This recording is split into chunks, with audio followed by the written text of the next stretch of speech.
esta live aqui na noite eleitoral e, portanto, hoje estou aqui em casa, portanto, aqui com a professora Deirdre McCloskey. Professor, thank you very much for having me on this political party. I'm very glad to be here. It's election night in the United States, which is important. You people in Portugal, you should be able to vote in our elections because the American president is important for you. Obviously. I will say it's the American president. It's important for everyone. Yeah, I know. I'm afraid so. It's a too big country to fail, you know? I know. Too big to fail, as the economists say all the time. I know. And stuff like that. So, portanto, hoje estava aqui a acontecer uma festa política, portanto, aqui a televisão está do outro lado a acompanhar aqui estas mesmas coisas, portanto, aqui a professora a dizer que nós, portugueses, também deveríamos de votar, porque também o presidente dos Estados Unidos é importante para nós. Yeah. So, big night. We are at Washington D.C. We have barricades near the White House. Today I went to the Capitol. I did not went inside because a douchebag, let's call him like this, throws gasoline at himself. It was like with a signal. What a climate, political climate we have here, and it's kind of toxic sometimes. Yes, it reminds me of the situation in Italy in the early 1920s, or in Mussolini. Germany in the late 1920s, And Hitler. with the communists and the fascists fighting each other in the streets. It could get that bad, and so I'm very worried about this election. I hope that Harris wins. Harris is not my ideal candidate, but she's just a normal social Democrat, whereas Trump and his friends are fascists. Yeah, because although you are American, we already talked back in the church, but although you are American, you have like a very European way of thinking. Right? Yeah. Well, I taught for 3 years in Holland, and I've lived for 3 years in Britain, and I've taught in Sweden, and I go to Italy all the time. I'm not very good at languages, but I'm very familiar with Europe. And a normal politician of the sort we've had in the United States for a long time is one like Kamala Harris, whereas Trump is not normal, and he's very dangerous. Ok. Portanto, aqui a dizer-nos que a Kamala Harris não é a candidata que a professora quer, mas é a mais normal que está, porque Donald Trump não é normal. Portanto, a professora estava aqui a falar-nos de que o clima que se vive é um pouco semelhante àquilo que tinha em Itália e na Alemanha, em que temos comunistas contra fascistas, e portanto a professora que deu aulas também à Holanda, que visita várias vezes a Itália e viveu também na Inglaterra, na Grã-Bretanha. Portanto, há aqui um vário conhecimento, por isso é que ela estava a dizer que tem um pensamento muito mais, ou que revê na Kamala Harris um pensamento mais social-democrata, e portanto daí eu estar aqui a comentar que, apesar de ser americana, tem um pensamento muito europeu e portanto isso permite-nos estar aqui. Well, you live in Washington, but you live at a treehouse. Yes, I do. Tell us more about your treehouse. Well, I'm a liberal. In the United States, we tend to call it libertarian. But I'm an old-fashioned, classical liberal. John Stuart Mill, or Adam Smith, or Mary Wollstonecraft. So I believe in small. I'm not an anarchist, but I believe in small government. And everyone on the left to right spectrum, left, communist or socialist, and middle, or the right, the conservatives, they all believe in a big state. Mm-hmm. They want the government to be big. And I think big governments are dangerous.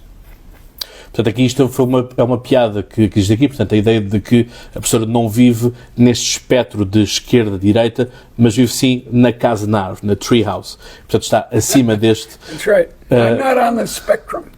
Not on the spectrum.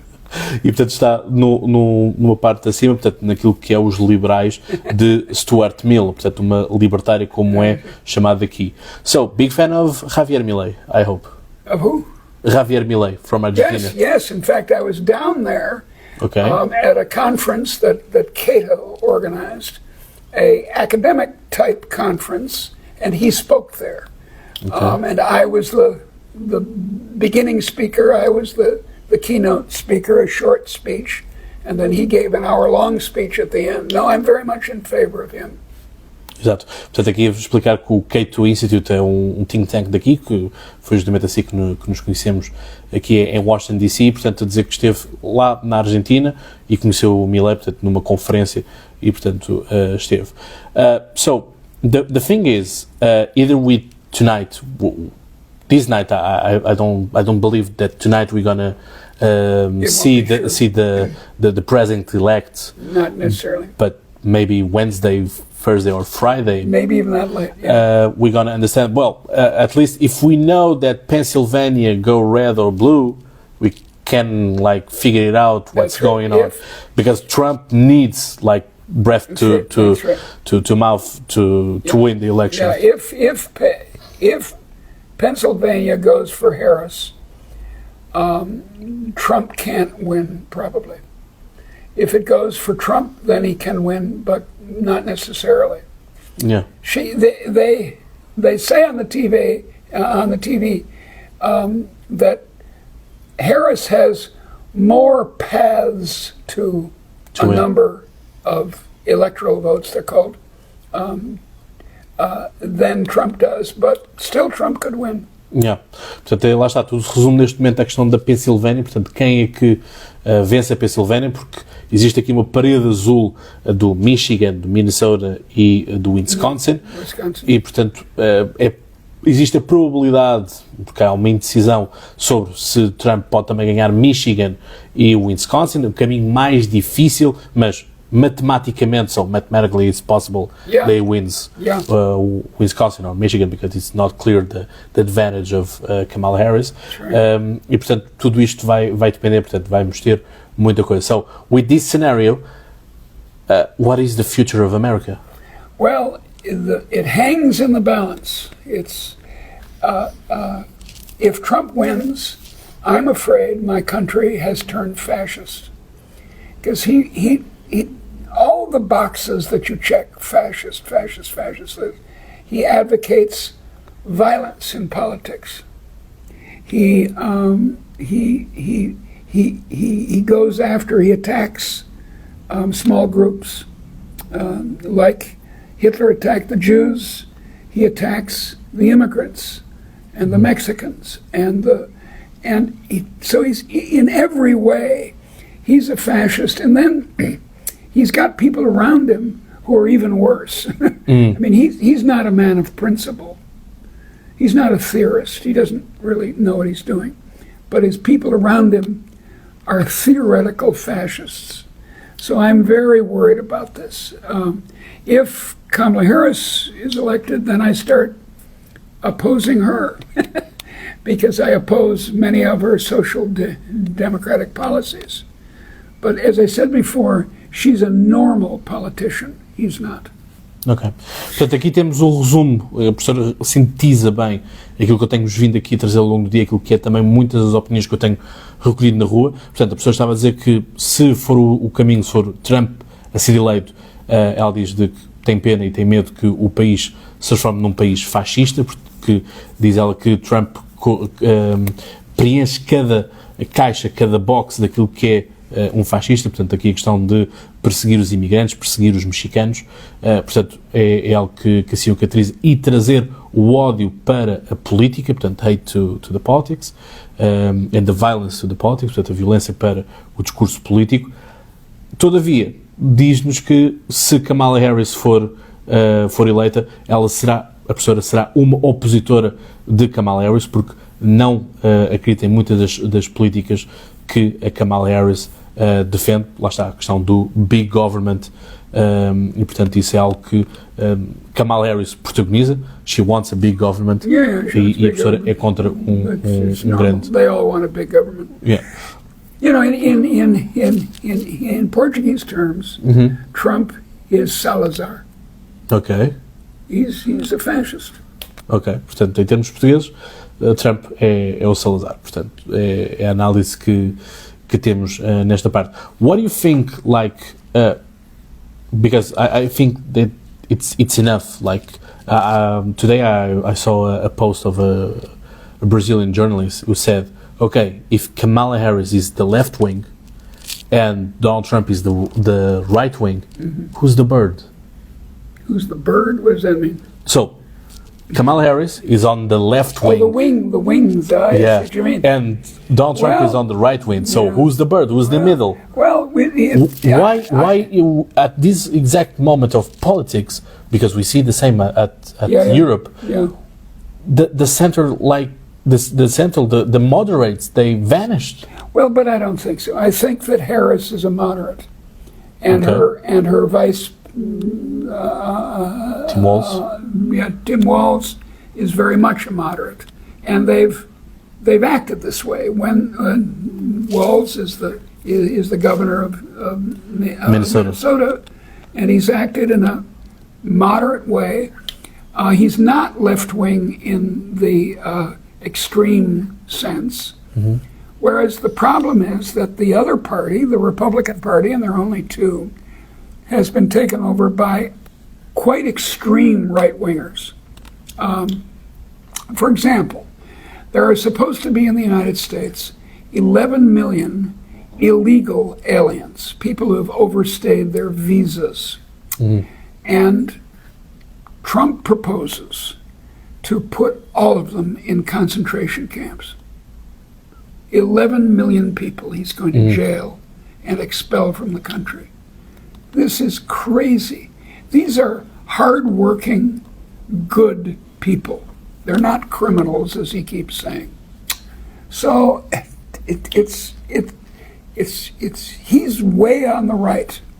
Portanto, eu aqui estava a partilhar que hoje vi uma publicação que me fez realmente pensar, porque tem sua piada, que é, se nós colocamos Kamala Harris na extrema esquerda, portanto, left wing, asa, e se colocamos Donald Trump na right wing, portanto, na asa direita, a pergunta é quem é o pássaro, não é? Porque nós estamos a falar aqui dos extremos, quem está no meio? Portanto, qual é a razão do meio? In fact, it's very dangerous to think of it as a balance. A lot of my friends who say, oh, well, she's left, he's right, what does it matter? That's the trouble. It does matter. Because the one wing is very much bigger than the other, more powerful. And it's very dangerous, that right wing, in the way it now is. It's very dangerous. O professor dizer aqui que, neste caso, considera que a asa direita, the right wing, it's more heavier, it's bigger, portanto, maior, mais pesada, e tudo mais. Portanto, reforçar aqui a questão dos migrantes, portanto, a ideia de Donald Trump colocar 11 milhões, 11 million, that's what... 11 million. Portanto, 11 milhões de pessoas em campos de concentração, portanto, é grotesco, é o que temos aqui. But do you think it's like, if Donald Trump does not get elected, it's finally the opportunity for the Republican Party came great again? Like a good party, because it could be. One thing that, sorry for saying this, but pissed me off, like on this discussion, this political discussion, is like we are talking like the good and the evil, you know? And on politics, you don't do that. Well, so but what I want to say is, like, on politics, you discuss ideas, you discuss policies.